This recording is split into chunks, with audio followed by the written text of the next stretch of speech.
আসলে কি বলতো, রোজ দিন না বুঝে উঠতে পারি না যে কী খাবো না খাবো। মানে সকাল থেকে উঠে থেকেই চিন্তা যে আজকে কী রান্না হবে, আজকে কী খাওয়া হবে, এই চলতে থাকে সারাদিনটা। ভালো লাগে না, সবসময় এক চিন্তা, শুধু রান্না রান্না, মানে যেন রান্না শেষ হয় না এরকমটাই মনে হয়। তো বুঝে উঠতে পারছি না। আবার এই এখন দুপুরবেলা খাওয়া হয়ে গেল, এবার সন্ধ্যেবেলা কী খাওয়া হবে সেটা নিয়ে আবার চিন্তা। তো এই সারাদিনভাবে এভাবেই কেটে যাচ্ছে। এখন অন্যরকম পরিস্থিতি।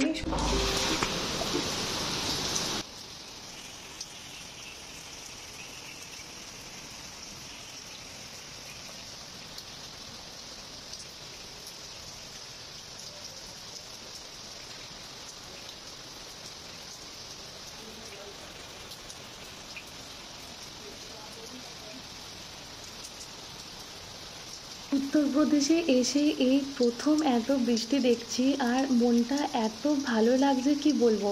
তখন বাজে প্রায় 5:30 পৌনে 6টা মতন বাজে। আমি জাস্ট ঘুম থেকে চোখটা মেলেছি, আর তখন দেখছি এরকম ঝমঝম করে বাইরে আওয়াজ হচ্ছে। সঙ্গে সঙ্গে ছুটে বাইরে চলে এসেছি, আর ভাবলাম একা তো দেখলে ঠিক ভালো লাগবে না, তোমাদের সাথেও শেয়ার করব, সেই জন্যই দেখো ভিডিও করছিলাম। ওয়েস্ট বেঙ্গলে তো বৃষ্টি হয়েই যাচ্ছে, সেই সব বৃষ্টি তো আমরা দেখতেই পাচ্ছি না, আর ভীষণ মিস করছিলাম। আর এত মন খারাপ লাগছিল যখনই বাড়িতে ফোন করছি, লাইভে আসছি, তোমরা বলছো বৃষ্টি হচ্ছে বৃষ্টি হচ্ছে। বৃষ্টিটা ফিল করতে পারছি না, দেখতে পাচ্ছি না, খুব খারাপ লাগছিল। মানে হয়তো মন থেকে চেয়েছিলাম, কালকে রাতে বেশি ভাবছিলাম বৃষ্টির কথা, আর আজকে সকালবেলা ঘুম থেকে উঠে এরকমটা দেখে মনটা এত খুশি হয়ে গিয়েছিল কি বলবো। আজকে সকালটা সত্যি ভীষণ খুশি হয়ে গিয়েছিল। আর তারপর দেখো ভিতরে এসে দেখি কি এইদিকের এই কাণ্ড। আসলে তোমাদের আগে দেখিয়েছিলাম যে আমাদের যে বাড়িটা থাকি আমরা, এই বাড়িটা অন্ধকার ভিতর দিকের পার্টটা, সেই জন্য কি একদম ডাইরেক্ট ছাদ থেকে এখানটা এইরকম করা আছে। মানে আর বৃষ্টি পড়ছে ওপর থেকে, তো সেই বৃষ্টির জলই এখানেও পড়ছে। এটা আমাদের বাথরুমের একদম সামনের পোর্শনটা, এইটা তোমাদেরকে দেখাচ্ছিলাম। এটা তো তোমাদেরকে বলেইছি যে আলো আসার জন্য এইটা করা আছে। আর হ্যালো, গুড মর্নিং এভরিওয়ান, কেমন আছো তোমরা সবাই? আশা করছি সবাই খুব ভালো আছো, আর আমিও ভীষণ ভালো আছি। তো দেখো আজকে সকালবেলা থেকে ব্লগটা স্টার্ট করছি, আর একদম সকালবেলা তখন বাজে ওই 6টা মতন হবে হয়তো। তো হঠাৎ করে ঘুমটা ভেঙে গেছে, দেখি কি বৃষ্টি পড়ছে। তোমাদের সাথে তো শেয়ার করলামই সেই বৃষ্টির ভিডিও, কারণ কি এখানে এসে এত জোরে বৃষ্টি পড়তে আমি প্রথমবার দেখলাম, তাই তোমাদের সাথে শেয়ার করলাম। আর তারপর তো ওয়েদারটা এত ঠান্ডা ঠান্ডা হয়ে গেছে, তো এসে আবার একটু ঘুমিয়ে পড়েছিলাম। আর উঠতে অনেকটাই দেরি হয়ে গেছে, এখন 8টা 10 মতন বাজে। উঠেছি 8টার সময়, আর এসেছি। আজকে রান্না সেরকম বিশেষ একদমই কিছু নেই, একদম হালকা।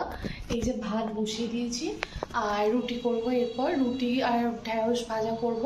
এটা তোমাদের দাদাভাই এখন খেয়ে অফিস যাবে, আর ভাত নিয়ে যাবে। আর কালকের মটন তো এনেই ছিল, ওই মটনটা আছে, ওটাই দুপুরবেলা নিয়ে চলে যাবে। আর রান্না সেরকম বিশেষ কিছু করতে হবে না, ভাত বসিয়েছি, এখন শুধু রুটি আর ঢেঁড়স ভাজাটা করব। তো যাই হোক, চলো কাজগুলো করতে করতে তোমাদের সাথে কথা বলে নিচ্ছি।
আর এই যে দেখো সকালে যে বৃষ্টি হয়েছিল তার চিহ্ন মাত্র নেই।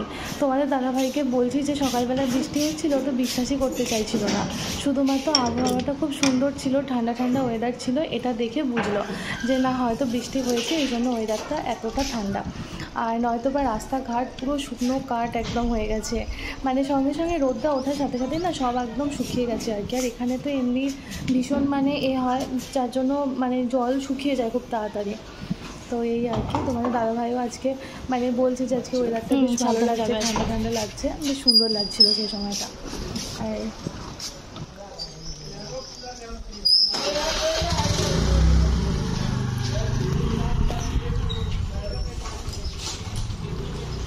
তোমাদের দাদাভাই তো চলে গেল অফিস, আর তারপর এখন আমি হচ্ছে স্নান টান করে নিয়েছি।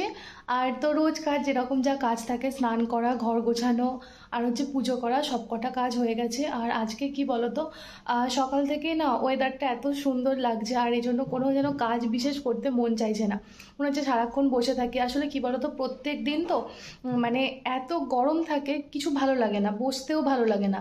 আর মানে একটু বাইরেটা যে যাবো এ করবো সেটা তো থাকেই না, কারণ প্রচণ্ড রোদ থাকে। আর তোমরা জানো যে এখানে তো রোদে বেরোনো যায় না লুয়ের জন্য। তো আজকে একটুখানি বেশিরভাগ সময়টা সকালের দিকটা ওইখানেই বাইরেই কেটে গেছে। তোমাদের দাদাভাই অফিস চলে যাওয়ার পর আমি একটুখানি বাইরেটা মানে উঠোনটাতে একটুখানি ছিলাম। আর তারপরে এসে হচ্ছে কি স্নান টান করে কাজ করতে দেরি হয়ে গেছে। দেখো এখন বাজে হচ্ছে পৌনে বারোটা বেজে গেছে, অনেকটা দেরি হয়ে গেছে। আর আজকে হচ্ছে সবথেকে বাজে ব্যাপার যেটা আমার সাথে হয়েছে, আমার এখনও খাওয়া হয়নি, সকাল থেকে একটা দানা পানি পর্যন্ত খাওয়া হয়নি, অনেক দেরি হয়ে গেছে। তো এত দেরি হয়ে গেছে বলে ভাবছি কি ব্রেকফাস্ট আর কিছু তো করার টাইম নেই একদম, সেজন্য একদম ভাত খেয়ে নেবো। আর দুপুরবেলা দেখি কি খাবো, টুকটাক যদি কিছু থাকে তো সেটাই খাবো। তো ভাবলাম কি তোমাদের সাথে অনেকক্ষণ হয়ে গেল দেখা করা হয়নি, সময় চলে যাচ্ছে, ব্লগটা যেহেতু শুরু করেছি শেষ তো করতেই হবে, তোমাদের সাথে কিছু শেয়ার করা হচ্ছে না সেভাবে, এই জন্য এলাম। তো চলো খাবার দাবার রেডি করি, তারপর তোমাদের সাথে আবার দেখা করছি।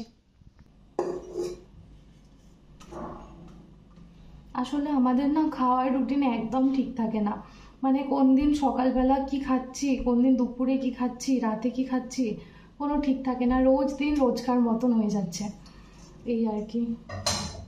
রুটিনটা ঠিক করছি কিন্তু হচ্ছে না, আসলে এখানকার ওয়েদারের সাথে না সব কিছু চলতে হচ্ছে, তো এই জন্য আমাদের ইচ্ছা মতন তো কোনো কিছু চলছে না। আর কি বলতো, আজকে সকালবেলা এমনিতে ভাত খেতাম না, আর যেহেতু ভাত হয়ে গেছে আর দুপুর মানে এখন তো পৌনে 12টা বাজে, এখনও পর্যন্ত আমার কোনো কিছু খাওয়া হয়নি, সেই জন্য ভাবলাম খেয়ে নিই।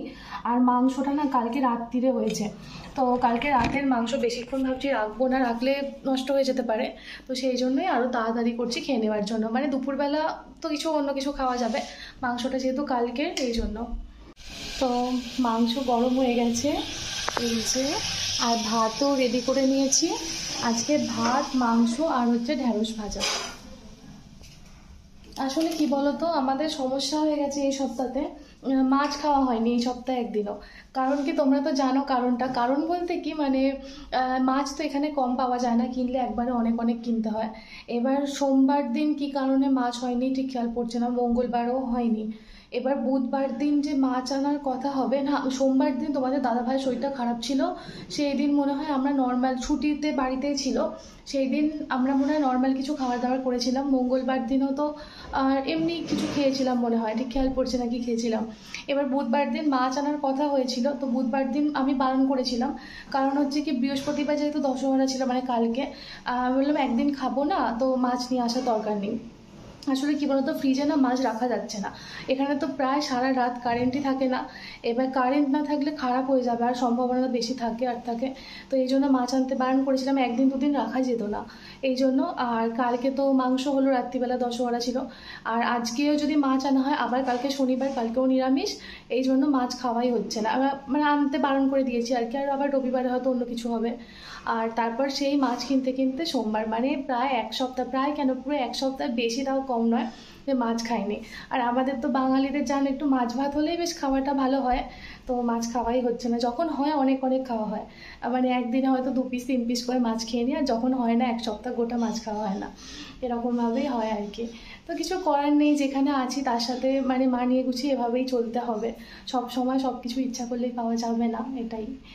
আর আসলে কি বলতো, রোজ দিন না বুঝে উঠতে পারি না যে কি খাবো না খাবো, মানে সকাল থেকে উঠে থেকেই চিন্তা যে আজকে কি রান্না হবে, আজকে কি খাওয়া হবে, এই চলতে থাকে সারাদিনটা, ভালো লাগে না, সবসময় এক চিন্তা, শুধু রান্না আর রান্না, মানে যেন রান্না শেষ হয় না এরকমটাই মনে হয়। তো বুঝে উঠতে পারছি না। আবার এই এখন দুপুরবেলা খাওয়া হয়ে গেল, এবার সন্ধেবেলা কি খাওয়া হবে সেটা নিয়ে আবার চিন্তা। তো এই সারাদিন এভাবেই কেটে যাচ্ছে। এখন অন্যরকম পরিস্থিতি, সংসার এই জন্য আর কি। আসলে কি বলতো, আমি না রোজ দিন ভিডিও তোমাদের সাথে শেয়ার করতে পারছি না, মানে শেয়ার করতে পারছি না বলতে কি, শেয়ার করার জন্য কি শেয়ার করব সেটাই বুঝে পাচ্ছি না। কারণ হচ্ছে কি যে রোজ দিন না সেরকমভাবে বিশেষ আর কোনো কাজ থাকে না, সব কাজ আমি আমার টাইম মতো করে নিই। সকালের দিকে তাড়া থাকে বলে সব তাড়াতাড়ি করে নিই, এই জন্য ভিডিও করতে পারি না। আর তারপর ভাবি কোনো কাজই তো নেই, কী শেয়ার করব তোমাদের সাথে, কি বলবো। এবার তোমাদের যদি কোনো প্রশ্ন থাকে, আমার থেকে কোনো কিছু জানার থাকে, জিজ্ঞাসা থাকে, তাহলে সেগুলো বলতে পারি। কিন্তু তোমাদের কোনো কিছুই জানার থাকে না, সেজন্য আমিও আর কী বলবো কি না বলবো বুঝে উঠতে পারি না। তো যাই হোক, আর কি বলি তোমাদেরকে, আমি যে নিজের থেকে কোনো কথা বলবো সেই রকম কিছু কথাও নেই। কারণ কি এখন ধরো কোনো প্ল্যানও কিছু, মানে কোনো কিছুরই কিছু নেই। দিনগুলো রোজকার মতন আসছে, রোজকার মতন চলে যাচ্ছে, কোনো কিছুই প্ল্যান হচ্ছে না। আর সেই জন্য তোমাদের সাথে কিছু শেয়ার করাও হচ্ছে না। তো তোমাদের যদি কোনো কিছু জানার থাকে অবশ্যই আমাকে কমেন্ট করো, জানিও, তোমাদের সাথে আমি সেই কথাগুলোই শেয়ার করব। আর চলো যাই হোক, খাবার তো রেডি হয়ে গেছে, ঠান্ডা হয়ে যাচ্ছে খাবার, আমি যাই খাওয়ার জন্য। আর ব্লগটা আজকে এখানেই শেষ করছি। দেখা হবে পরের ভিডিওতে। ততক্ষণ পর্যন্ত তোমরা সবাই খুব ভালো থেকো, সুস্থ থেকো আর সাবধানে থেকো। টাটা।